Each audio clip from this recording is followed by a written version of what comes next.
Hi guys and welcome back. So I hope all you are doing well. So today we received a laptop for repair. So it's an HP laptop. So the problem with this laptop, it turns on but it doesn't execute the display. So it's a no display case. So let's see whether we can fix this today for the customer. Okay. So let me connect the adapter. So look at the ampere reading. Yes, connected the adapter. So it's taking 11 milliamps. Yes, 175 milliamps. So I think the battery is charging. So you can see the indication on this side. The orange light indicates that the battery is charging. Okay. So it's a pre-charge current. So it is drawing around 120 milliamps. So let me try to press the power button and see what we get. Okay. Yes, so you can see now it is drawing around 400 milliamps approximately. Okay. So we are getting the caps lock blink on this point. So let us see. 2, 3, 4, 5. 1, 2, 3. 1, 2, 3, 4, 5. 1, 2, 3. Yes, so 5 long caps lock and 3 short caps lock blink. Okay, so if it is 5 long and 3 short caps lock blink, then it is generally a RAM issue. So maybe there's a problem with the RAM. So let me see whether if we clean the RAM slot and insert it again, sometime we might get the display. Okay, so I'll say let me disassemble the laptop and take out the motherboard so that we can check everything inside the motherboard. Okay.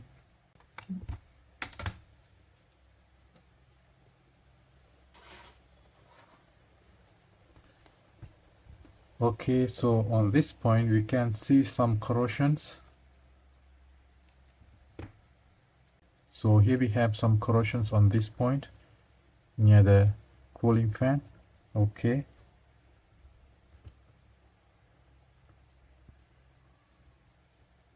Other than that, everything looks fine.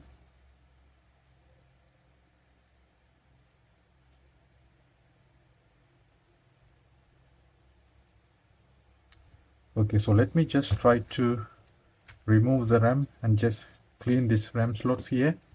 Then we can reseat the RAM and check whether we are getting a display. Okay. So I can use the isopropyl alcohol.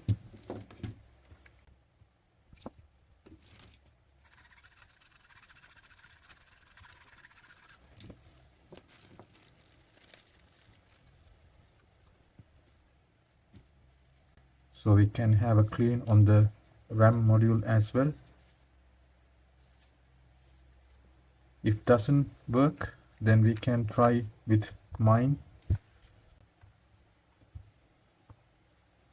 Yes, turning on 350 milliamps. Yes, still we have the light blink on the caps lock. Okay, so let me try with my one, the RAM module. So this one is 4 GB. Okay, 4 gigabyte.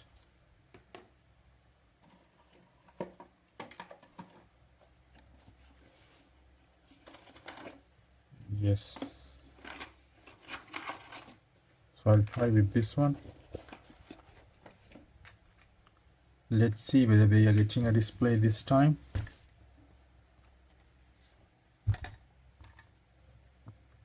Connecting the adapter. Okay, pressing the power button.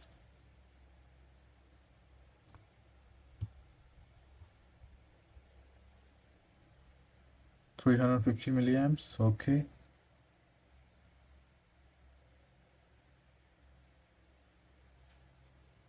No caps lock blink this time, and we are not getting any display as well. No display.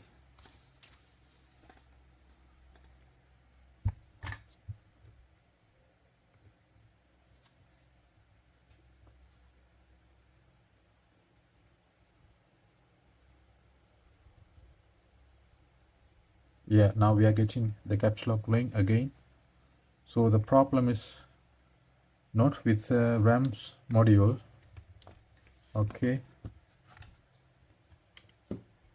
so even though we have a problem, so the caps lock link says that there's a problem with the RAM slot, but we should not focus straightly on the RAM slot or RAM section here. We can start our diagnosis from the basic, so we can follow a sequential step so that we can finally arrive to this position here. So because then only we can confirm that there would be the actual problem in this motherboard here. So we should not focus straightly onto the RAM section here. So basically we can check the system data and system clock line, whether there's a reading on the pins to confirm that the RAM is being read by the PCH here or by the SoC in this motherboard. And if there's any problem on that, then we can find that. Okay, so the board is out, so I have just connected a power button to the power button connector here, so we can just check. So you can look at the part number, which is LA-E802P, and looking at the motherboard, so there's no much visual damages, so any corrosions on this side, so everything looks fine.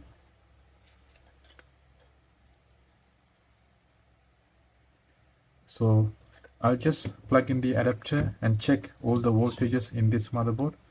So the board is turning on, so we don't need to check anything on the standby section, so everything should be okay because the board is turning on. Okay, so let me once connect the adapter. Yes, so let me try to press the power button and check all the voltages. Pressing the power button. Yes, turned on. Standby 3.3 volt present. 5 volt is okay.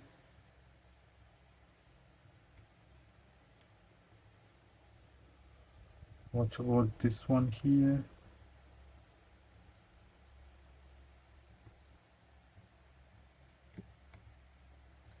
Not present. So what is this for? Okay, we don't have a voltage on this coil here, so that is fine. What about this one?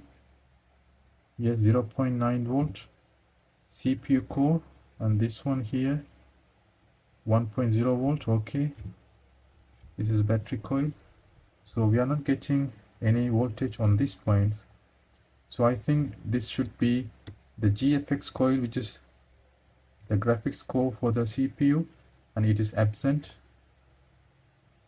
So now there's no RAM detected by the motherboard, so I'm sure we should not have any voltage at this point here. Alright, so up to core voltage it is present, so we are getting the CPU core voltage, the main voltage for the CPU. So all other regulators should be working fine. So here we have the RAM voltage, which is 1.2 volt present, another 1.0 volt present, and here we have VPP voltage of DDR2. Let me see.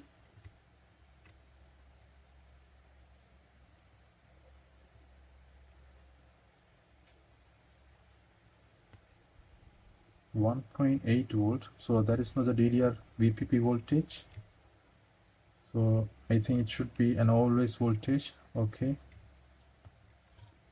so we can check the VPP voltage on the RAM itself. 1.2. okay, 1.2. yes, so we have 2.6 volts, so this is a VPP voltage, and that is also present. Okay, so all the voltages are fine. So now let's check the signals on this motherboard here. So if the RAM is not detected, we can start from the platform reset signal. So platform reset is the basic signal that should be de-asserted, so it should not be active low, it should be 3.3 volt. The platform reset signal should be 3.3 volt all the time in order to execute the display. Even to read the RAM by the SoC, we should have platform reset as 3.3 volt. So we can check that one. So we can find it on one of the pin of this EC chip, or else we can find it on the wireless LAN connector here. So let me refer to the schematic so that we can find on which pin we can read the PLT reset. Okay, so we can find the PLT reset on 2 of these points. So on the wireless LAN connector we can find it on pin number 44, and also on the EC we can find it on pin number 13, and we should find 3.3 volt on both the points here. So now let me connect the adapter and try to measure the voltage on that line. Yes,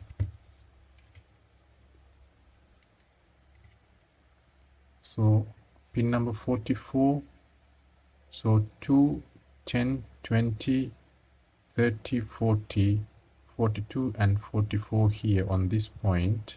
So we don't have a voltage on the PLT reset. So on the wireless LAN connector here. So let me check on the EC chip on this point.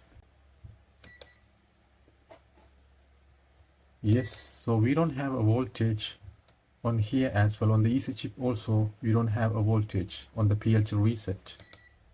And if I turn to ohms mode, we have 98 kilo ohms. Diode mode, and we have over limit. Okay, right.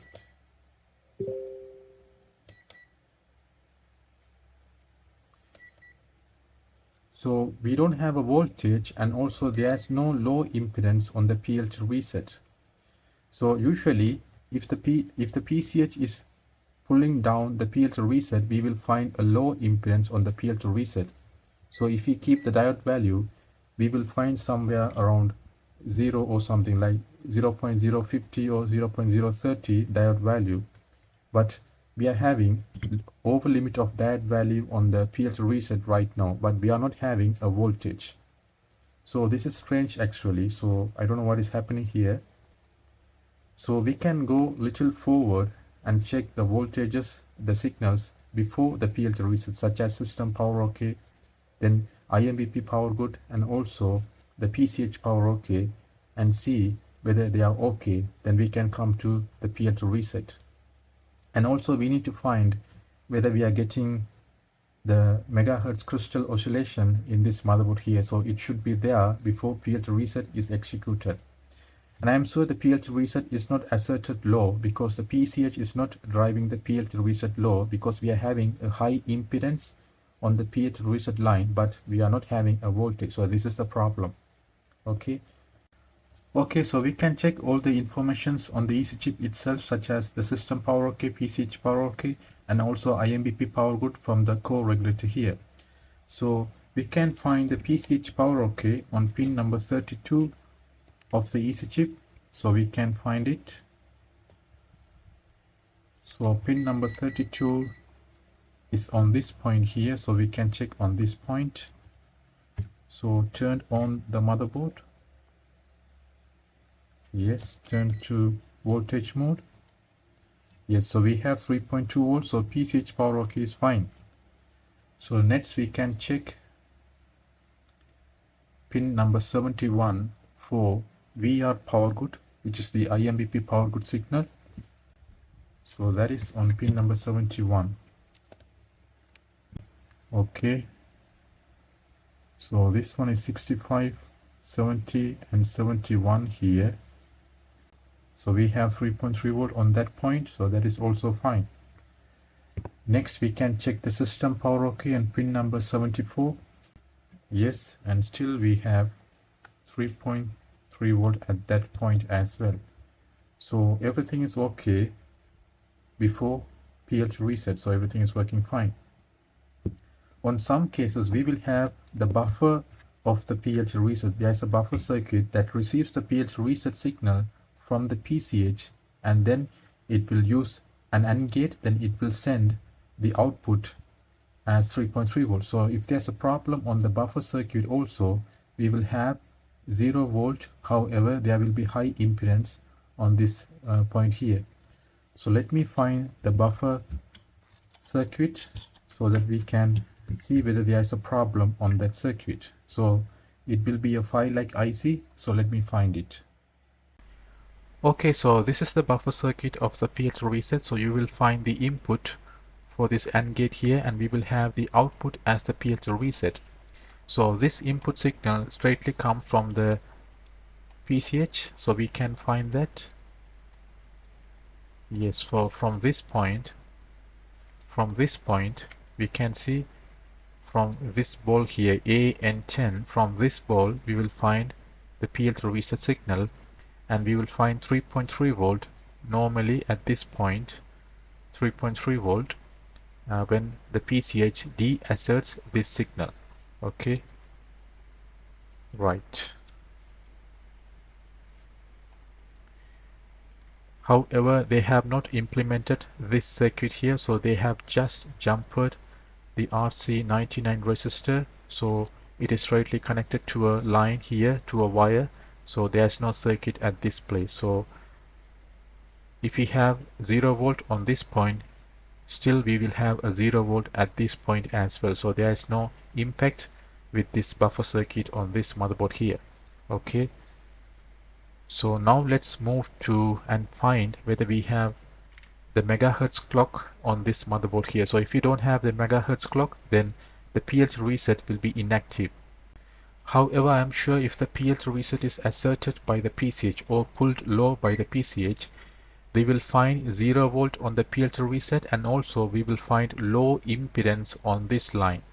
However, we have 0 volt on this point now, but we don't have low impedance at the PLT reset.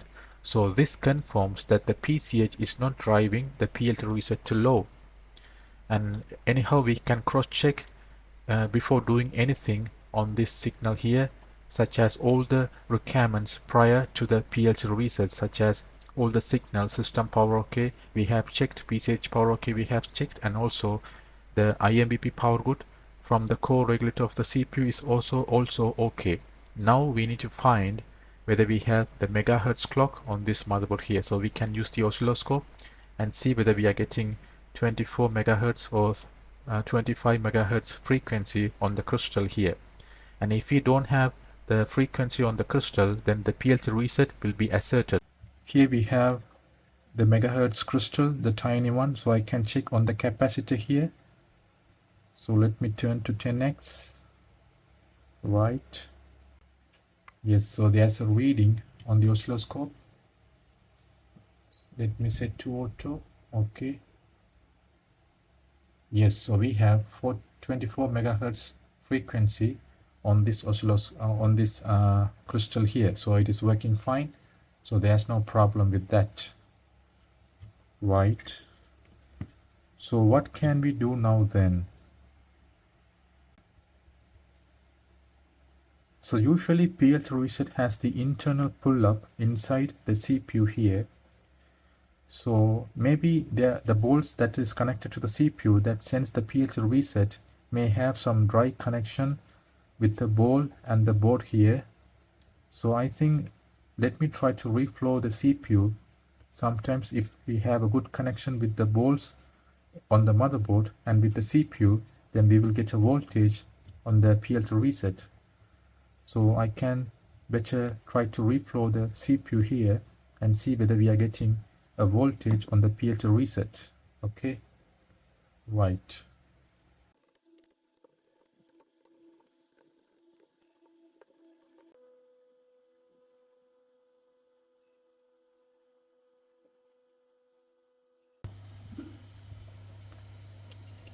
Let me connect the heatsink and leave it for a while until it cools down, so that we can go for a check. Okay, now let me connect the adapter and check whether we are getting a voltage on the PLT reset. So now we have just reflowed the CPU in order to have a good contact with the motherboard here. The bolts will have a good contact with the motherboard. So we can check the PLT reset on this point here. So here we have the UC8 IC. So the pads for the UC8 IC. So you can see there's a resistor, 0 ohm resistor, or a pad is connected to pin number 1. So this is input and this is the output line. So we can check either on pin 1 or on pin number 4 of this IC here on this pad to check whether we have 3.3 volt. Okay, right. So let me press the power button and see the ampere reading. So it should increase further if we get the PLT reset. No, we are getting 300 milliamps and there's no changes. Okay, so anyhow, let me check the voltage on the PLT reset this time.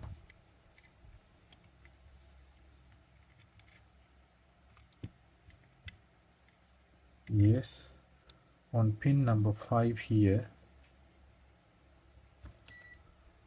So still we don't have a voltage. Okay, we don't have a voltage. If I shift to ohms value, and we have 100 kilo ohms and over limit of impedance. So still we are having a fault on that line, and heating the CPU didn't help us to solve this problem. Okay, so what can we do then? So let me check whether there is a reading on the system data and system clock of the RAM module here. I'm sure we should not have any readings there because we are having a problem on the PLC reset. Anyhow, let me check whether we have a reading on the system data and system clock of the RAM slot here, the RAM module here. Okay, right.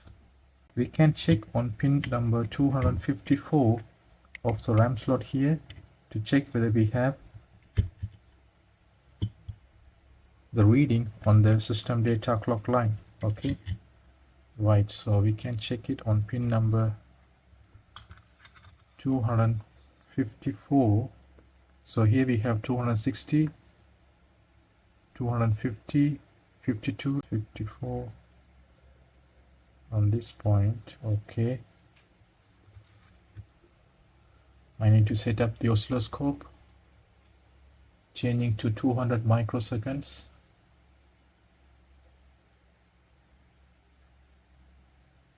And we need to change the voltage to 1 volt per division. Okay, so that's fine. Okay, now let me see whether there is a reading on the system data line. Yes, so you can see there's a steady 3.3 volt on the oscilloscope, but we don't have any readings on the line because the PLC reset is 0 volt now. Okay, so what can we do then? Okay, so I'm just going to trick this motherboard by doing some alteration on the PLC reset line. So here we have the multimeter. So there's a cool feature in the multimeter which is the diode mode. So we can use the diode mode for different functions. So using the different probes, we can use it for different functions. So for example, I can probe the positive probe to the ground point and use the negative probe to trigger the power button from this motherboard here. So I can short the power button signal with the negative probe, and then the voltage will straightly go to ground through the diode value, so through the diode drop. So it will directly connect to ground using the diode value through the multimeter. So we have a diode type of setting here. So once we connect the power button signal line from the negative probe, it will go to the multimeter and it will straightly connect to the ground point, and we will get a trigger with the in the motherboard. So what I'm going to do now, I'm going to use the positive probe here. So if you use the positive probe, we will have 3.3 volt on the positive line now with the diode value. So in the diode mode, we will have 3.3 volt on the positive line, and the voltage has very few amount of current here because it uses just a 3 volt battery here. So however, we can use this voltage as a signal, as a temporary signal, to enable something on this motherboard here.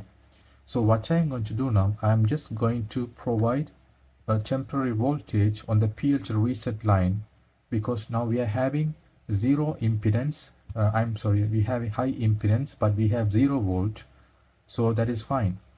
So if I just provide a voltage on that line, if that is only the problem, sometimes the laptop may work properly, the board may work properly. So I don't know about that, we will just try it. And also you should take into consideration that you should only do this type of thing only when there is a high impedance on the PLT reset. So on many cases you will find 0 volt. However, if you keep it on the diode mode, you will find something 0.050 or 0.030 diode value, which means it is low impedance. So on that case, if you inject a voltage on that line, still it is not going to help anything. The voltage will be dropped to somewhere 0, and it will not help the motherboard to solve this kind of problem. But here we have a high impedance, so you can see around 100 kilo ohms on the PLT reset line. So now I can just inject a voltage on that line and see whether the board is reacting. So and see what the board is reacting. Okay, so let us try it.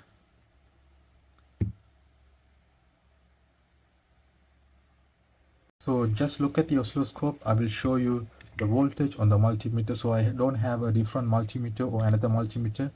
I'm just using the oscilloscope to show you that. So I'm going to connect the negative probe to the negative probe of the multimeter and just touch this one here, and you will find a voltage. So you can see we have 3.3 volt. We have 3.3 volt on the positive line here. So this positive probe has 3.3 volts, so we can use it as a temporary enable signal on any of the lines in this motherboard here. Okay, so I'm just going to provide a voltage on the PLC reset line and check whether the board is working fine. Okay, right. Alright, so now pay attention to the power supply here. So now I'm going to connect the adapter and try to trigger the board. Yes, so let me touch on the fourth pin of the buffer circuit here on this point. Yes, okay, yeah, now you can see the ampere reading is changing, right? 400 milliamps. So there's a change on the ampere reading as rather than before. Okay, so it is shutting down, the board is shutting down. Yeah, it is starting again, you can see. So that is a good thing. Yeah, so it makes sense that the board is restarting automatically. It means the voltage on the PLT reset is now making some different changes on the CPU here. Okay, right, so let me just try to connect a mouse and see. Yes, so if the display is executed, we can find the light on this point. Okay, on the fourth pin of the buffer circuit, right?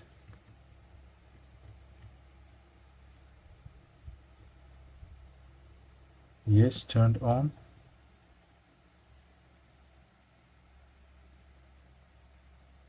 $200 milliamps, shutting down. Okay, let's wait.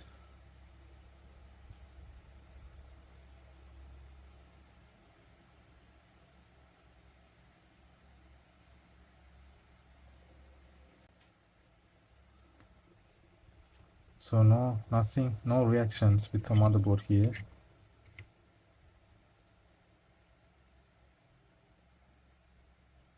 So we should have a continuous light on the mouse here, so then only we will get the display. But I'm sure there's a changes. So there's a change on the ampere reading on the DC power supply. You can see when I touch on the PLT reset, yes, we got the display, right? Wow. So you can see we got the display, and the ampere reading is just 280 milliamps. So a continuous light means we got the display. That's awesome. Now it went off. Why is that? Yeah, it is turning on again. Let me see. I think the current is not enough through this multimeter, I think, maybe. Anyhow, we are getting the voltage. Now we are getting the display. Yes. That's interesting actually.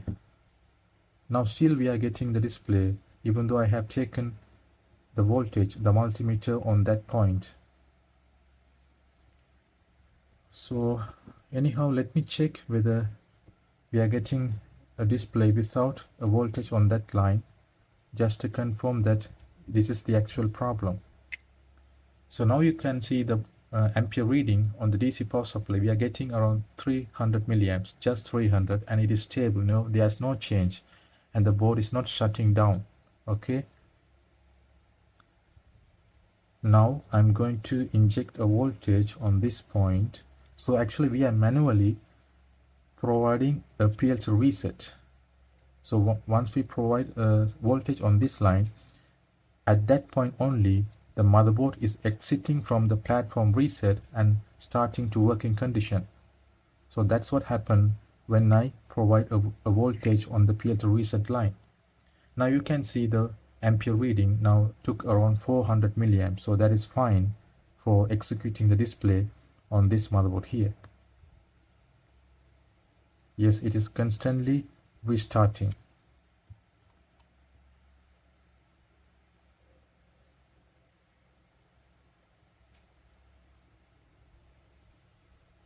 So let's wait for some time. Yes, we got the display. So now we have found the problem. So you can see initially we had a problem saying that we had 5 long blink and 3 short blinks of the caps lock. Confirms that the RAM is not detected, but actually the problem is on the PLC reset line, whether they are because there is no voltage on the PLC reset line. So we should not always focus on the particular point, considering the light blinks on the laptops here. So we should avoid that. Just start our basic check from the entire motherboard, then we can focus to a particular section. So what I'm going to do now, I'm going to check whether there is a reading on the system data and system clock line when I touch the PLC reset with my multimeter. So only when the PLC reset rises to high, we will get the RAM being read by the CPU here, the PCH. Okay, so I'll just confirm you, when I touch the multimeter on the PLC reset, only we should get the RAM reading by the SoC here. So let us confirm that. I don't know, it should happen like that. Let me see. Okay, so look at the oscilloscope. Now I'm going to connect the adapter, right? So we can have the multimeter set to diode mode. Okay, keeping the negative probe on the ground. So I think first I can press the power button. Okay, now the board has turned on, and now we need to keep it on pin number 254. Okay, right, touching on the line. Yes, so now you can see, now we have the RAM that is being read by the CPU. Okay, first the PCH reads the RAM information, then it will send it to the CPU. Here we have the SoC. So SoC reads the RAM when the PLC reset goes to high. Okay, it should be 3.3 volt. So let me check it again. All right, touching on the PLC reset.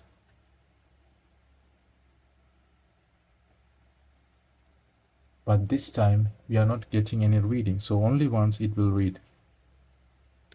Yes, so let me shut it down. Disconnecting the adapter. Yes, pressing the power button. Yes, it turned on. Again touching on that line. Yes, so you can see now the RAM is being read by the SoC here.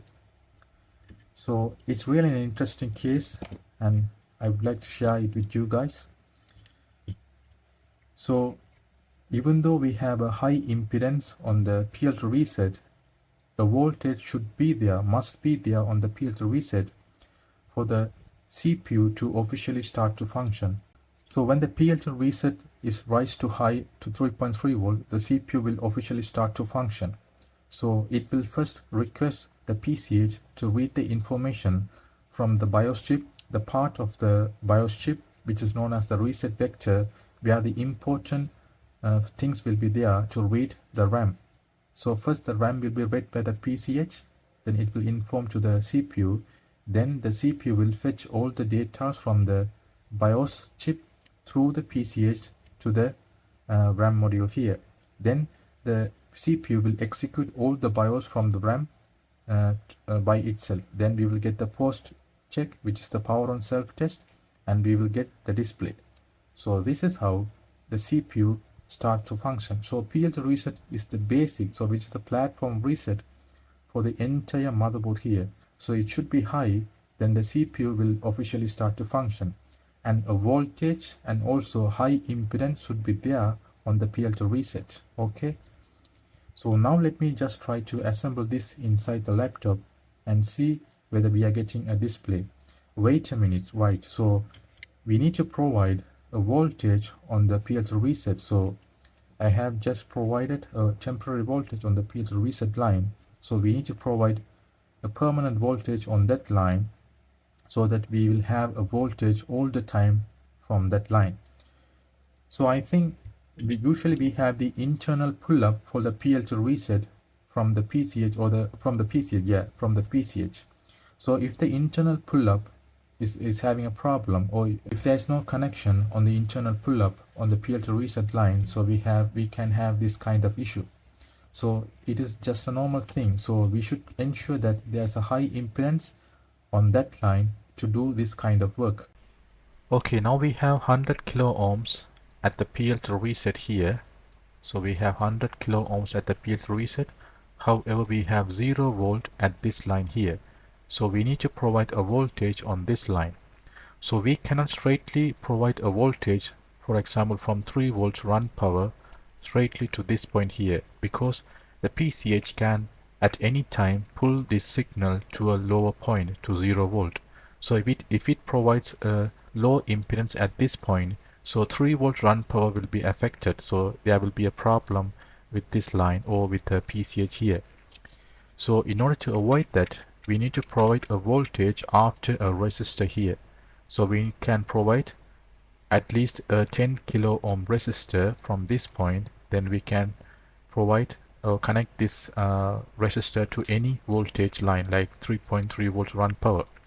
So it is better to connect to 3.3 volt run power, because usually we will get this signal only after the laptop turns on, so during a run power state. So we can just short or connect 3.3 volt to a resistor. Then after the resistor we can connect to this point here. So we can do it from this point as well, from this circuit here. So from the board we have the pads for this pin here. So this is pin number 1, 2, 3, 4, 5. So we can place a resistor in between this point here. 100 kilo ohm or 10 kilo ohm resistor is enough from this point to provide a voltage from this line. So this is 3.3 volt VS, and this will be PLT reset signal, which is the 4th pin. So automatically we will have a voltage at this point here, and then the CPU will officially start to function when we have the PLT reset high. Okay, and if the PCH wants to drive the PLT reset to a lower point or to assert the PLT reset, it can send a lower logic on this line, and this 10 kilo ohm resistor will protect the low impedance traveling from this point to the run power line, because the 10 kilo ohm resistor will act as a barrier from this point to this point here. So now I can just take a resistor and place it on this point here and see whether we are getting a display, right?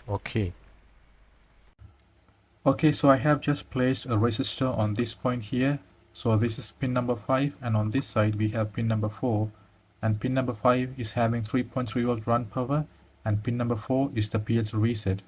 So this is a 10 kilo ohm resistor, so the voltage can pass from this point to here, and low impedance cannot pass from this point to this point here. Okay, so let me show you the reading now on the multimeter.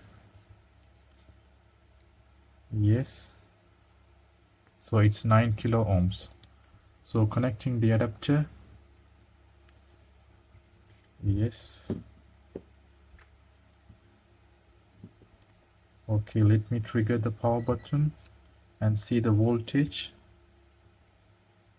Yes, turned on, checking the voltage, and we have 3 volt. So now we should get a display. A stable display should be there. Okay, right. So let me see.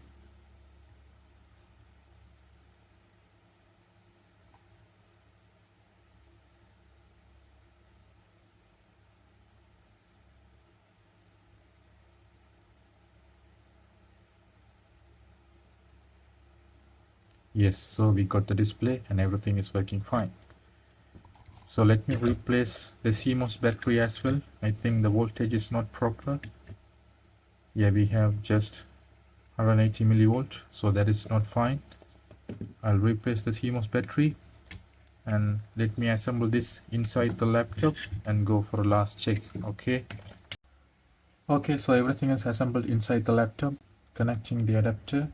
So look at the ampere reading, 13 milliamps, 190 milliamps. Yes, now the battery is charging fine. It is drawing around 1.5 amps.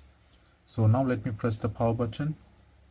Yes, 400 milliamps, and we got the display. Wow, nice. So everything is working fine. Now it is booting into Windows. So let me wait until we get the screen. Yes, so everything is working fine. Right, okay. So we did a nice job today. So I hope this case study is going to be really interesting for you guys. So let me know in the comment section about this case study. So stay tuned for our future updates, and we will post more interesting videos in the future. So thanks for watching guys, and see you later in a new video. Okay.